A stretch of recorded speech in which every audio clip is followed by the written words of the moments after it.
Welcome to The Real Story with Jeanne Ives. This may be the most important podcast that I have done to date.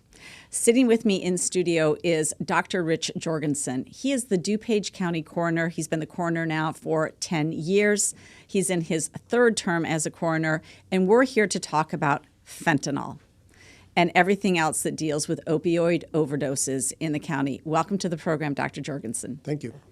So it's very interesting to note, and I'm reading from, believe it or not, a Patch article had really the most comprehensive, succinct details about some of the numbers in the state of Illinois. And this is from Monday, April 11th, 2022. Fentanyl crisis in Illinois.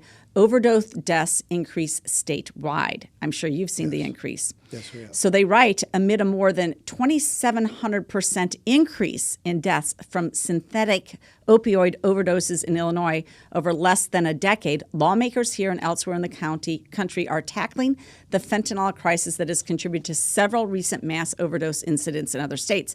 According to the Illinois Department of Public Health, opioid overdoses increased 33% between 2019 and 2020, with 2,944 opioid overdose deaths in 2020.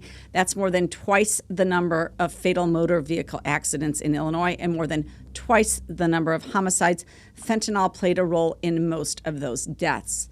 So it's interesting because when I first was down in Springfield, one of the biggest things that we took on was the heroin epidemic at that time. And I know you were involved in a number of our task force. There was a heroin task force, a number of discussions about heroin. So it seemed like heroin was really the drug of concern, and now fentanyl has really taken over. Correct. Tell us a little bit more.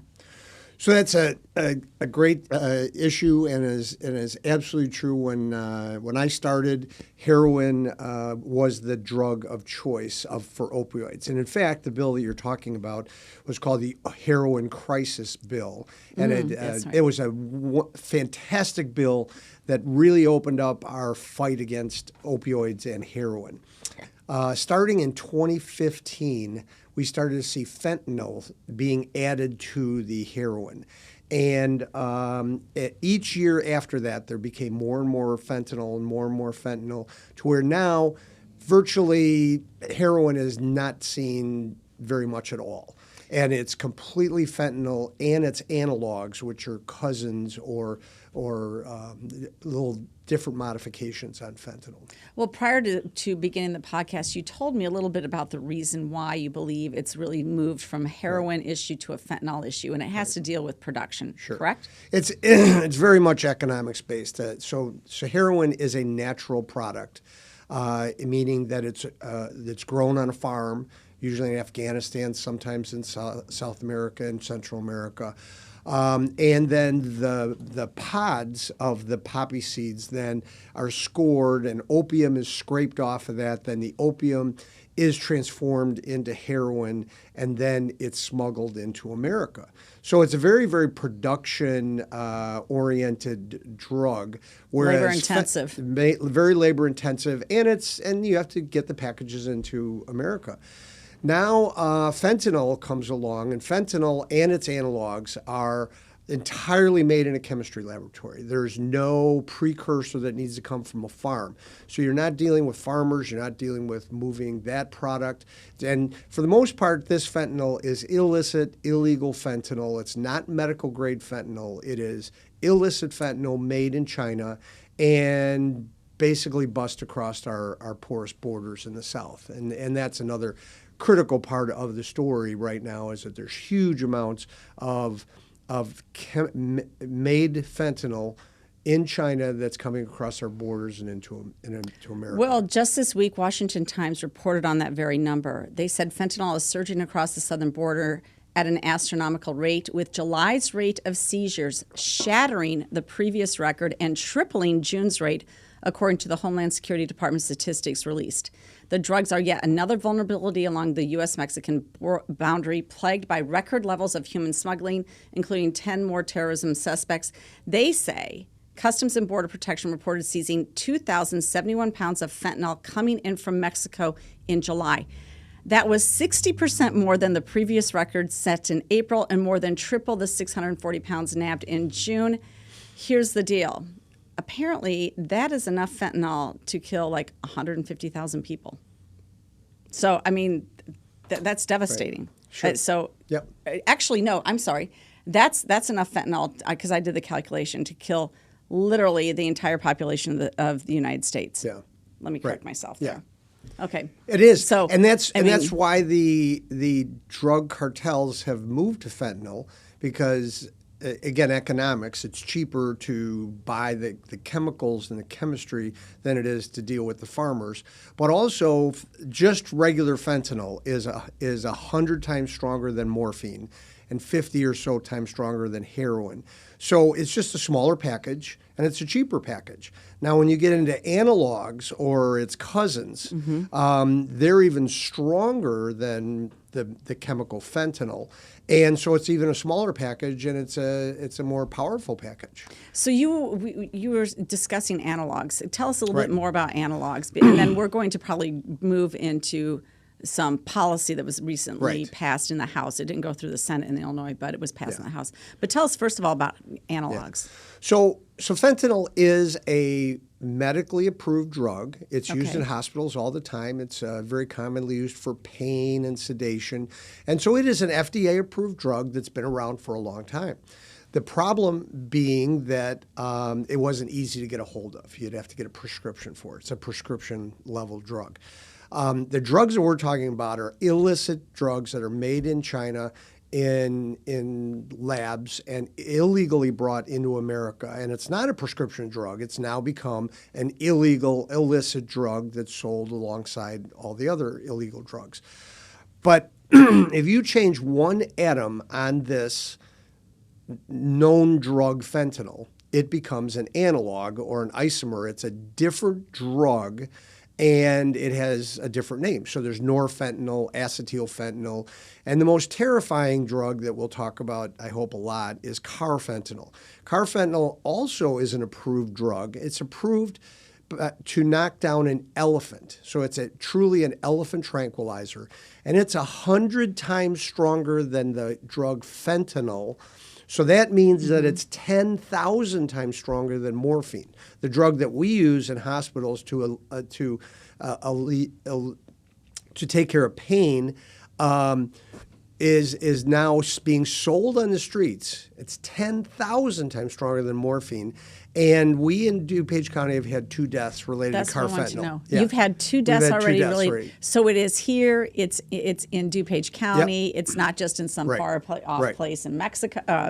We've had 15 different fentanyls cause death in DuPage County. So when we say analogs, we're talking about a cousin of the drug fentanyl.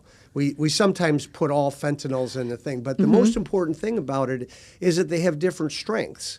And the drug dealers and the cartels that are selling it, they're not chemists of the point that they know how to titrate or change this drug that's 100 times stronger than this drug, and it's causing tremendous problems. Like we've had overdoses where Narcan, the antidote for heroin and fentanyls and all that kind of stuff, that where before we've had to give 1 dose of the Narcan, we're giving 5 doses of the Narcan to try to save the person's life. So give us a few more before we go into this bill, which I think is really problematic. And honestly, when I found out about it, I said, I have to get you in here for this podcast, because every person needs to understand that public policy matters. And so we're going to get to that. Give us a sense, though, of what you've seen in terms of synthetic opioid, mainly overdoses in the county since you've been coroner. Right. So the most important thing is to note that this is an epidemic, and we have not reached the peak in DuPage County, Illinois, or America. Last year, the CDC announced that 110,000 people died of overdoses in America. And I like to use the Vietnam War Memorial as a picture of how devastating that is. On that war memorial, there's 58,000 names. And last year, we lost 110,000 people. So two Vietnam War memorials is how many people we lost just last year. And that number keeps going up. When I became coroner in 2012, there were 38 overdose deaths. In the next year, there were 46. And I started speaking about this as an epidemic at that point. Mm-hmm. Last year, we had 137 overdose deaths, and 130 of those were related to opioids in the mixture. And we're not... They're demographically diverse, I imagine. Absolutely. In DuPage County, at least, we are. It's not ethnically related. It's not societal. It's not age. Or I'm sorry, it is age, but it is not just the poor kids here or the rich kids there, or it's completely diverse all over the county. And again, not related to socioeconomic issues. So basically, every third day there's an overdose in DuPage. Correct. Yeah. Correct. Yeah, that's an epidemic. Yeah, and the other thing that I like to add in there is we have almost an equal number of suicides every year, and both of these diseases of addiction and suicide are related to mental health issues, and so they're very much related to each other.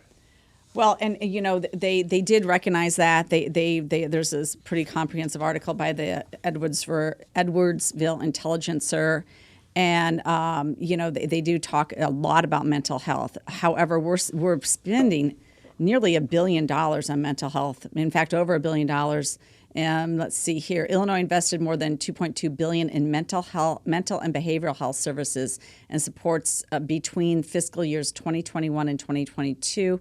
With $1.16 billion heading to the DHS, including more than $705 million to the Division of Mental Health and more than $388 million to the Division of Substance Use Prevention and Recovery.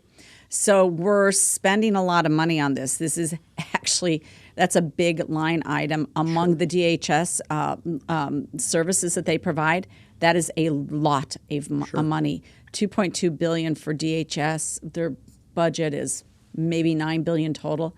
We're spending a lot on mental health in this society, and that's something that is not an easy thing to solve. I think that both you and I would agree that there's a lot of family stuff that enters in, all sorts of other things. So, but we certainly shouldn't make it worse, right? So let's turn to this bill, HB 3447. Now, this bill was filed by a state rep. The chief sponsor is Carol Amons. She's a state rep out of the Champaign area. Justin Slaughter signed on to it, Kelly Cassidy, Camille Lilly, LaToya Greenwood. You probably don't know all of them. I'm very familiar with them. They're very progressive Democrats. So shockingly, though, you've got a number of DuPage County state reps that also signed on to it, like Ann Stava-Murray. Now, Delia Ramirez, who is running in the Illinois 3rd Congressional District, which will represent part of Wheaton. She's the Democrat nominee on the Democrat side for that Illinois 3rd. So she is a sponsor of this bill. That's very concerning, and I just think that people should be aware of that. But Ann Stava-Murray, Democrat from Downers Grove, she signed on to this bill. Now, this bill, it doesn't necessarily decriminalize possession of fentanyl, but it makes it a misdemeanor. The law used to be that you had a felony possession at 1 gram of fentanyl. Now this bill moves it to having up to 3 grams of fentanyl, and it's still a misdemeanor offense. It's not a felony. Right. Well, 3 grams of fentanyl can do what? Yeah. There's two important issues about this, and you and I talked about that. Public policy matters, and Yes, it does. Public policy in the last couple of years has gone to making everything decriminalized and taking away the punishments of various crimes and things. And so, though we have changed our mindset about users and people who are addicted from criminalizing that to trying to get them into rehabilitation and try to get them healthy again, that's a very good change, and I completely am behind that. But people that are dealing drugs and are the people that are supplying these drugs should not be given the pass and that type of thing. So what's most important about this bill to me is that it's a bad public policy bill. There is no reason to be expanding the amount of these dangerous drugs that are decriminalized. There's no public reason why people should have grams of fentanyl. So I'd like to use some of the numbers, if I may. Yes, so, please do. So fentanyl, again, is a drug. So we'll talk about fentanyl first. The DEA and CDC have multiple publications out stating that 2 milligrams of fentanyl is a lethal dose. So there's 1,000 milligrams in a gram. So therefore, 500 people will die from using a gram of fentanyl. And so this bill allows 3 grams of fentanyl to be a misdemeanor. So basically, there's virtually no punishment for having 3 grams of fentanyl. So 3 grams of fentanyl, using that math, would kill 1,500 people. Now, the most important thing for me about this bill, first of all, no one should have an amount of drugs that would kill 1,500 people. There's no purpose for that in society. So what is your public policy reason for allowing that? And I think you have some sugar packets here that we should show. So I think that, so 1 sugar packet, this is just sweet and low, is 1 gram of fentanyl. Mm-hmm. That can kill 500 people. 500 people. 500 people. They're saying that you can have on possession 3 grams, 3 grams, 3 sugar packets full of fentanyl. That's enough to kill 1,500 people. So a very small amount is a very dangerous amount. And so parents need to understand that as well. And voters need to understand. Voters need to understand that we're putting people into positions of creating public policy. Yes. And what is the purpose? Ask this legislator that you're voting for, what is the public policy reason for allowing somebody to have enough fentanyl to kill 1,500 people and making it a misdemeanor? What is the reason for that? Okay, but now talk about 3 grams of an analog. What do you call? I'm sorry, analog. An analog. So what's also important about this bill is it states 3 grams of fentanyl or its analogs. So again, I've talked a little bit about about what analogs are,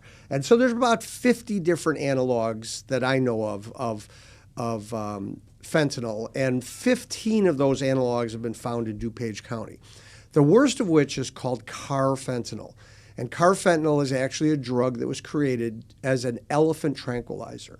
So if you use the same math of 3 grams of Carfentanil, Carfentanil is 100 times stronger than fentanyl by the CDC and the DEA.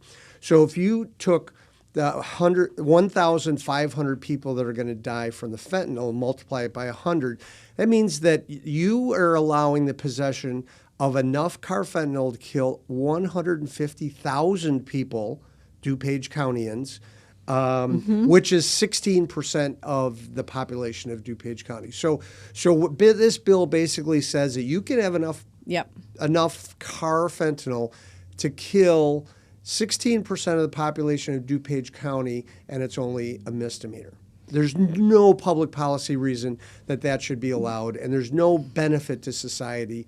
Obviously, there's a detriment to this society. So those legislators need to be called on the carpet and asked, what was your reason for voting for this and putting 150,000 people potentially in danger of death?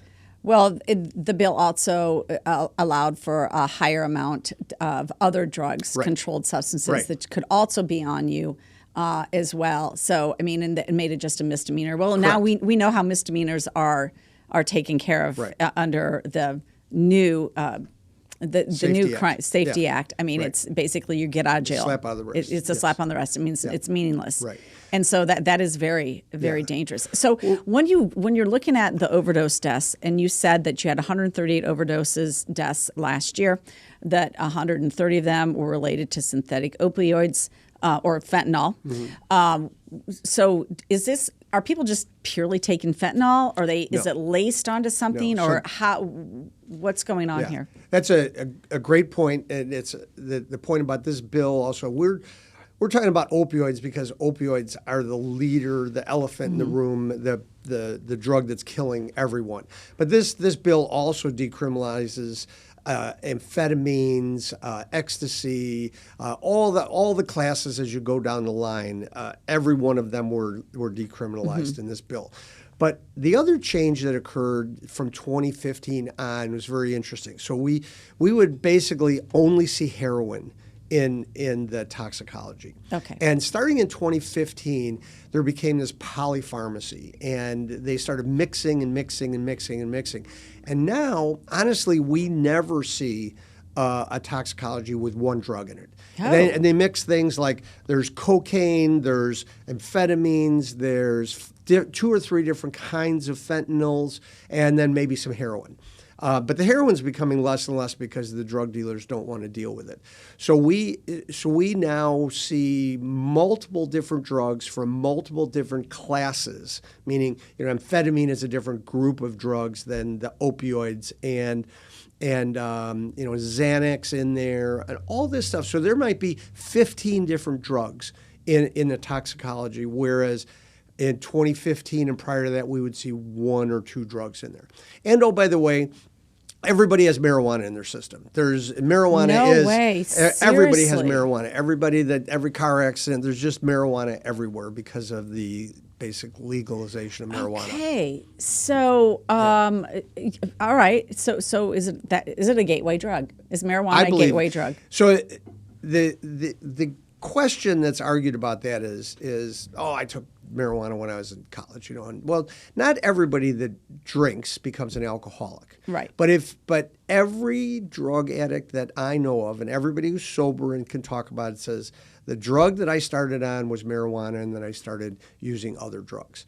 And what is definitely very, very important, there was another study out by a renowned scientist that the brain does not fully mature into your 20s. The female brain, it's always said that they're, way ahead of us guys, and some women will argue that we actually never mature as a brain. But certainly a 16-year-old brain, an 18-year-old brain, a 20-year-old brain is not a fully mature brain.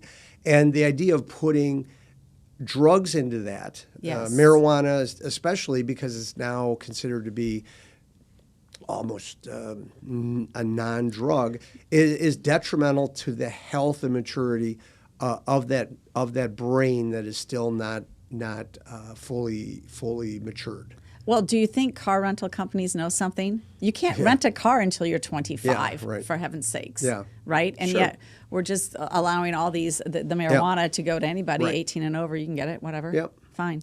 No problem. So I will answer that question again by saying every person that I've talked to, on Brad Gerke, who I'm on the Hope Task Force with, and he tells the story of him and his 9 best buddies in high school. He's the only one that's still alive, and he's now clean and sober. And he comes to the Hope Task Force and says, it's absolutely a gateway drug. It was my gateway drug. And a number of other people that I work with. Well, it's a good warning order for parents that, if you approach your child and you find out, well, it's just marijuana. Right. I mean, you need to have serious conversations about them. Absolutely. Now, the other thing that you just remarked on, and I'm very, very concerned about this, is you said that nearly every car accident, you're finding marijuana in it. Those are deadly car accidents? Yes. Well, they wouldn't be in a coroner's office. They wouldn't be in a coroner's office if they're not dead. But so you're finding that there's... I wouldn't say everyone, but it's certainly ubiquitous. We find marijuana. And in these overdoses, everybody's... And people also have alcohol in their system. I'm not going to say that they don't. Commonly... They may have a combination. But it's this combination that's going on now that we didn't see before. One of the things I can say that's positive is that when I first started, the large majority of people that were dying were in their 20s. And we had a number of people in their teens. The largest number of people that are dying now are in their 50s, 40s, and 30s. So the age range has moved out. I'm hoping that what this means is that the younger kids are getting smarter and not starting to use these heavy drugs. I don't know that yet. We've only seen this over the last couple of years. It's very interesting. So, yeah. Wow. So. Well, I've enjoyed this conversation. I know that my viewers have enjoyed this conversation. I thank you so much for taking the time to bring this important public policy topic to add some context and some real data behind it. Thank you for the work that you do in DuPage County. We've got a lot more work to do. I will say this, I think DuPage County does a great job in terms of trying to address mental health issues, behavioral and substance abuse issues as well. We've got a lot of resources here. If you don't know where to get them, the county's got all sorts the of health department the health website. department will Great tell you place. all sorts of information to help you. And there's resources available too. We have NAMI DuPage right there. That was a fantastic building built about 7 years ago to help deal with mental health. So again, Rich, I really appreciate your time on this. You've been very, very informative. What's the most important thing is to talk about this. When I first started talking about this in 2013, I actually was told that I was embarrassing DuPage County by talking about this. And I said, no, it's embarrassing when a 15-year-old kid dies with a needle in his arm, which actually happened. And so we can't address this problem if we don't do this. We got to get it in the public. We have to get it into the schools, and people have to understand that we have not turned the ship around yet. Thanks. Terrific. Thanks. Thank you again for your time. Thanks.